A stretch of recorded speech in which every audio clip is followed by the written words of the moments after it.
passion habite les propriétaires des plus grands châteaux viticoles. Leur foi dans les grands crus les pousse même à bâtir des cathédrales, véritables chefs-d'œuvre de béton, au milieu de paysages classés au patrimoine mondial de l'UNESCO. Puis nous irons dans le Val-de-Loire, au cœur du Saumurois, là où se trouve la maison Bouvet-Ladubé et sa célèbre cathédrale engloutie dans le tuffeau. Le tuffeau, c'est cette pierre dont on fit bon nombre de châteaux, mais aussi d'abbayes, à commencer en partie par celle de Westminster. Laissez-vous porter par la magie de ces trois lieux et vous comprendrez comment elle opère sur ces merveilleux terroirs.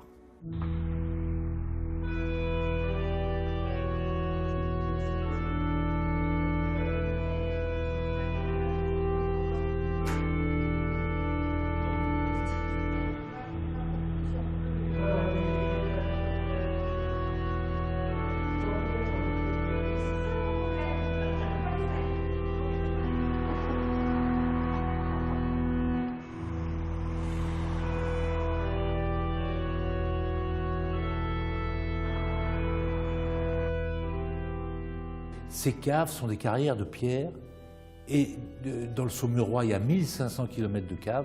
Ici, il y en a à peu près 7 km, si on ajoute toutes les allées qui sont là. Vous voyez, c'était creuser tout ça à la pioche, à la main, et de là sont sortis, je crois, 100 000 mètres cubes de pierre. Et ces pierres ont servi, c'était d'ailleurs les premières caves, je pense, de la région de Saumur, puisqu'elles ont servi à construire l'abbaye de Saint-Florent qui est au-dessus. Et donc, c'était commode parce qu'il y avait le Touet juste en face, et donc on chargeait les pierres sur des grosses barges, et c'était des moyens de transport épatants pour ces grosses pierres. Et ça a servi à construire les villes, Saumur, ça a servi à construire les églises, les châteaux, etc., depuis le Xe siècle. Voilà. Donc le début de ces caves est du Xe siècle, et puis la fin, c'est vers le XVIIIe, je pense. Et ce sont d'immenses carrières qui ont été utilisées ensuite pour stocker le vin, puisque c'était un endroit frais, la climatisation était automatique, et il fait 14 degrés tout le temps ici, c'est formidable. Et ici, donc, cave historique, quand je suis venu ici, quand j'avais 3 ans, et on me disait, voilà, dans des carrières, et de ces carrières sont sortis les plus grands monuments du Val-de-Loire. Ah bon, alors on regardait les parois, et on se disait, ah oui, et si ça se trouve, quand on est petit, et si ça se trouve, il y a des bouts qui ne sont pas sortis, il y a encore des morceaux de monuments qui sont dedans. Et un jour, arrive, vous savez qu'on a un centre d'art contemporain ici, et arrive un sculpteur qui me dit, voilà, je suis le vice-champion du monde de sculpture sur glace. Ah bon? Et je vais te proposer de faire une sculpture pour ton centre d'art, une sculpture en glace pour Noël, et les Saumurois, ça sera formidable pour le Noël des Saumurois. J'ai dit oui, d'accord. Et combien ça coûte? Alors il me propose un prix qui était ridicule, enfin ridiculement haut. Et je lui dis, alors tu me proposes de faire un truc comme ça pour 15 jours, dans 15 jours ça sera fondu, pour le Noël des Saumurois qui n'en ont pas grand-chose à faire, et donc je te propose autre chose. Et j'ai pris un bout de papier et je lui dis, est-ce que tu pourrais me faire ça? Parce que tu es sculpteur. Et il me dit oui. Alors j'avais fait en fait des morceaux de piliers de cathédrales, des morceaux de voûtes, d'ogives, etc. Je lui ai dit, mais ce qu'il faudrait, c'est faire ça dans la cave, et là, ça serait beau. Et on est venu voir dans la cave, il a fait un premier, comment dire, échantillon, et ensuite on a fait 40 ou 45 sculptures qui sont les morceaux de la cathédrale engloutie à cause de cette mer qui existait au-dessus il y a encore 50 millions d'années. Et voilà, et donc on est dans le fond de la mer et la cathédrale est engloutie, et on a donc mis à jour dans ce tuffeau les morceaux de cathédrale qui ne sont jamais sortis.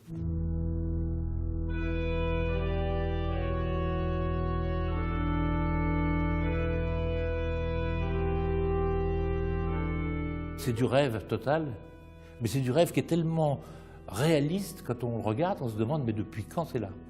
À tel point que notre ami Honegger, donc ce grand sculpteur contemporain qui a aujourd'hui 92 ans, quand il est venu là la première fois, a vu ça, était tellement ému, presque aux larmes. Et alors, je lui avais expliqué tout ça le long de notre cheminement dans la cave, et comme il n'écoutait pas et qu'il était ébahi et qu'il regardait ça avec des yeux vraiment d'enfant, mais ému au maximum, à la fin, il m'a dit, mais c'est de quelle époque ça? C'est du XIe siècle, XIIe siècle, c'est quoi? Et je dis non, ça a 3 mois. On était en 2003 ou 2002. Et donc il me dit, et il s'est fâché, il m'a dit mais vous m'avez trompé. Je dis non, je vous explique depuis le début on vient de finir ces sculptures qui retracent des morceaux de cathédrales qui ne sont pas sortis de ces carrières, et voilà.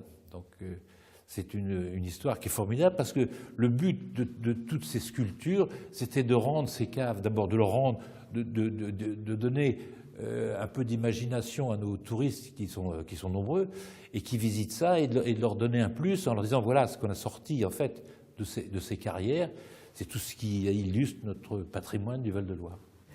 Alors ici, en fait, ces bâtiments-là sont adossés au coteau, et derrière, on a 7 km de cave. Ça veut dire que, enfin, si on peut dire, c'est de l'architecture industrielle du 19e siècle, semi-troglodytique. Parce qu'on a une partie construite, adossée, et une partie intérieure, donc les caves. Alors si vous voulez bien, on va aller faire un petit tour dans les caves, comme ça je vais vous préciser un peu ces propos.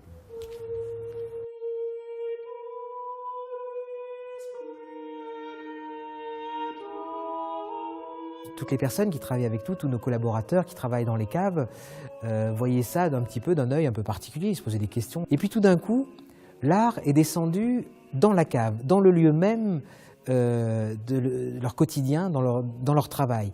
Et finalement, ils se sont intéressés aux sculpteurs, ils ont vu l'évolution des œuvres.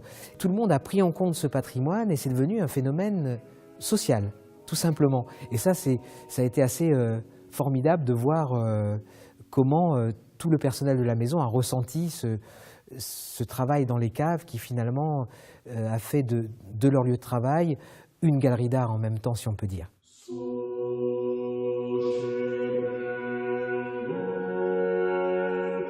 Je pense que l'ambiance, quelque part, doit influencer le vin lui-même. Il y a une sorte de magie qui s'opère.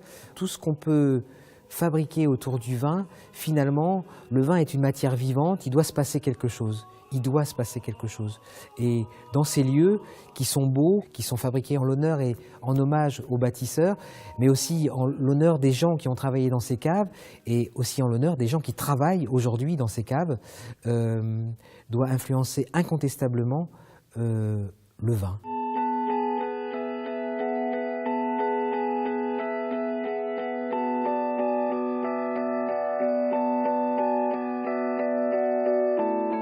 On a utilisé ces caves jusqu'au mois de juillet 2006, non 8 même. Toute la production était faite ici, et on utilisait toutes ces caves pour stocker les bouteilles depuis la fondation de la maison, 1850.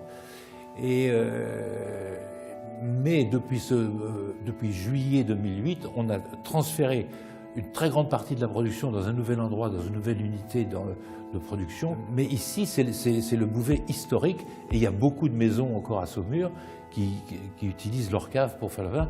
Je ne vous dis pas que c'est d'une grande commodité, mais c'est l'endroit historique. D'abord, on est toujours des enfants, même si on est un peu âgé maintenant, mais on est toujours des gamins, et quand on arrive un moment, on peut réaliser ses rêves. Et là, c'en était un.